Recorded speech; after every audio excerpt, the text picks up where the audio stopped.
მოგესალმებით Board Games Corner-დან. დღეს წარმოგიდგენთ სამაგიდო თამაში აზულის წესებს. აზული ითამაშება 2-დან 4 მოთამაშეში და დაახლოებით 30 წუთი გრძელდება. აზული შედგება მონეტებისგან, ფილებისგან და თითეული მოთამაშისთვის განსაზღვრული ბორდისგან, რომელთა მოპირკეთებით იწერთ ქულებს. თამაშის დასაწყებად თითოეულ მოთამაშეს გადაეცით ბორდი. შემდეგ ქულების მაჩვენებელი დავაყენოთ 0-ზე. მაგიდის შუა ნაწილში განვათავაზოთ პირველი მოთამაშის ტოკენი და მოთამაშების რაოდენობის შესაბამისად ვალაგებთ ფილებს. თუ თამაშობთ 2 მოთამაშე იდება 5 ფილა, თუ თამაშობთ 3 მოთამაშე იდება 7, ხოლო 4 მოთამაშის შემთხვევაში ყველა, ანუ 9 ფილა იდება მაგიდაზე. ამ შემთხვევაში რადგან 3 მოთამაშე თამაშობთ, გაიხსნება 7 ფილა. ამის შემდეგ თითოეულ ფილაზე ტომრიდან რენდომად უნდა ამოვიღოთ 4 ქვა და გავანაცვლოთ. მოთამაშეების დაფა 5 სხვადასხვა სივრცისგან შედგება. ქულების მაჩვენებელი, ქვების შესაგროვებელი სივრცე, სასახლის კედელი, მინუს ქულების ხაზი და ბონუსების სივრცე. აზულის თითეული რაუნდი 3 ფაზისგან შედგება. ეს არის ქვების შეგროვება, სასახლის კედლის მოპირკეთება და შემდეგი რაუნდისთვის მომზადება. მოთამაშეებს ქვების შეგროვება ორნაირად შეუძლიათ. პირველ შემთხვევაში ირჩევთ ერთ-ერთ ფილას და იღებთ მასზე არსებული ყველა ერთნაირი ფერის ქვას, ხოლო დარჩენილ ქვებს მაგიდის შუა ნაწილში გადავთ. იმ შემთხვევაში, თუ მაგიდის შუა ნაწილში უკვე კონკრეტული რაოდენობის ქვები არის, შეგიძლიათ ფილის ნაცვლად ქვები მაგიდის შუა ნაწილიდან აიღოთ. ამ შემთხვევაში იღებთ ყველა ერთნაირი ფერის ქვას, მაგრამ თუ პირველი მოთამაშე ხართ, ვინც მაგიდის შუა ნაწილიდან აიღო ქვები, იღებთ ასევე პირველი მოთამაშის ტოკენს და ანთავსებთ თქვენი ბორდის მინუს ქულების სივრცეში. მაგიდის შუა ნაწილიდან ქვების აღებას თავისი დადებითი მხარეც აქვს და უარყოფით. დადებითი მხარე მდგომარეობს იმაში, რომ შეიძლება ერთდროულად ბევრი ერთნაირი ფერის ქვა აიღოთ და გარდა ამისა შემდეგ რაუნდს თქვენ იწყებთ, მაგრამ უარყოფით მდგომარეობს იმაში, რომ -1 ტოკენი ავტომატურად მინუს ქულების ხაზში მიდის და შესაბამისად მინუს ქულას მოგიტანთ. ქვების ფილიდან ან მაგიდის შუა ნაწილიდან აღებისთანავე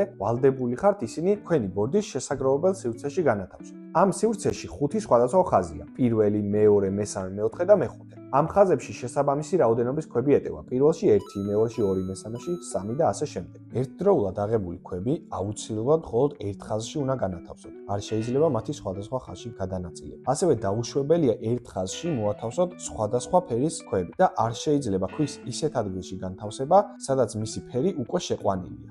თუ იმაზე მეტი ქვების აღება მოგიწიათ, ვიდრე გჭირდებოდა, ან არ გაქვთ შესაბამისი ადგილი ამ ქვების ჩასადებად, ან სულაც არ გსურთ მისი თქვენი შესაგროვებელ სივრცეში განთავსება, ზედმეტ ქვებს ანთავსებთ მინუს ქულების გრაფაში. ქვების შეგროვების ფაზა მთავრდება მაშინ, როდესაც არც ფილებზე და არც მაგიდის შუა ნაწილში არც ერთი ქვა აღარ არის დარჩენილი. ამის შემდეგ თითოეული მოთამაშე საკუთარი შესაგროვებელი სივრციდან სასახლის კედელში ქვებს გადაიტანს, რითიც იწერს ქულებს. კედლის მოპირკეთება იწყება ზემოდან ქვემოთ და კედელში მხოლოდ ის ქვები გადავა, რომლის ხაზით სავსეა ერთნაირი ფერის ქვები. ყოველი ქვის კედელში გადატანისას გვეწერება შესაბამისი ქულა. ამ შემთხვევაში, რადგან სტაფილოსფერ ქვას მეზობელი არ ყავს, გვაძლევს მხოლოდ ერთ ქულას. შავიც ანალოგიურად ერთი ქულის მომტანია, მაგრამ წითელი უკვე 2 ქულას გვაძლევს, რადგან მას შავი ქვა მეზობლად უკვე ყავდა. გადავა კიდევ ცისფერი, რაც მოგცემს 1 ქულას და სტაფილოსფერი ქვა კედელში აღარ გადადის, იმიტომ რომ მხოლოდ 1 ცალია და აქ 5 ცალი სტაფილოსფერი ქვა იყო საჭირო. ამის შემდეგ შევხედავთ მინუს ქულების სივრცეს, ამ შემთხვევაში გვაქვს -1 ქულა ორჯერ და დაგვაკლდება 2 ქულა. ქვების კედელში გადატანის შემდეგ ზედმეტად დარჩენილი ქვები უნდა ჩავყაროთ თამაშის ყუთში.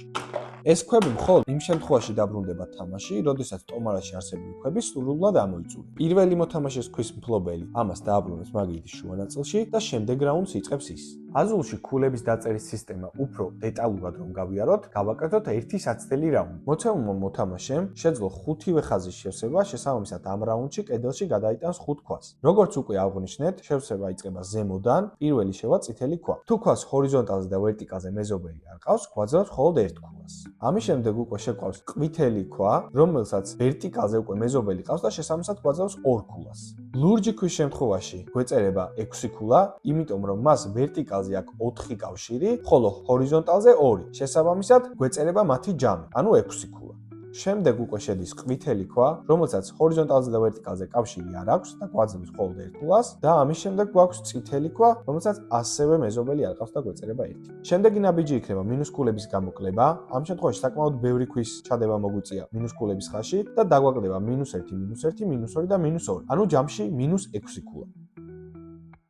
შემდეგი რაუნდის დასაწყებად შეყვანილ ქვებს დავაბრუნებთ თამაშის ყუთში და ამ ქვას დავდებთ მაგიდის შუანაცვლად. ქულების და მინუსების დაწერის შემდეგ ვამოწმებთ ერთმა მოთამაშემ მაინც სასახლის კედელში ჰორიზონტალური ხაზი ხომ არ შეავს. თუ არც ერთ მოთამაშეს ასეთი ხაზი შევსებული არ აქვს, ვემზადებით შემდეგი რაუნდის. შემდეგი რაუნდისთვის აუცილებელია სტომარიდან ისევ რენდომად 4-4 ქვა ამოვიღოთ და ვანაწილოთ ფილებზე. ხოლო იმ შემთხვევაში თუ რომელიმე მოთამაშემ ერთი ჰორიზონტალური ხაზი მაინც შეავსო, თამაში მთავრდება და გადავდივართ ბონუს ქულების დაწერაზე. ბონუს ქულები იწერება შემდეგნაირად. ყოველ შევსებულ ჰორიზონტალურ ხაზზე გეწერებათ 2 ქულა, ყოველ შევსებულ ვერტიკალურ ხაზზე გეწერებათ 7 ქულა და იმ შემთხვევაში თუ მოახერხეთ რომ კონკრეტული ფერი თქვენ ბორდზე სრულად გააქრეთ, მაგალითად ამ შემთხვევაში შეიყვანეთ 5-ვე შავი, გეწერებათ დამატებით 10 ქულა. ბონუს ქულების დამატების შემდეგ თამაში უკვე სრულად დამთავრებულია და გამარჯვებულია მოთამაშე, რომელსაც უფრო მეტი ქულა აქვს. თუ ისეთი შემთხვევა დაფიქსირდა რომ რამდენიმე მოთამაშეს თანაბარი ქულა აქვს, გამარჯვებული იქნება მოთამაშე, რომელსაც უფრო მეტი ჰორიზონტალური ხაზი აქვს შევსებული.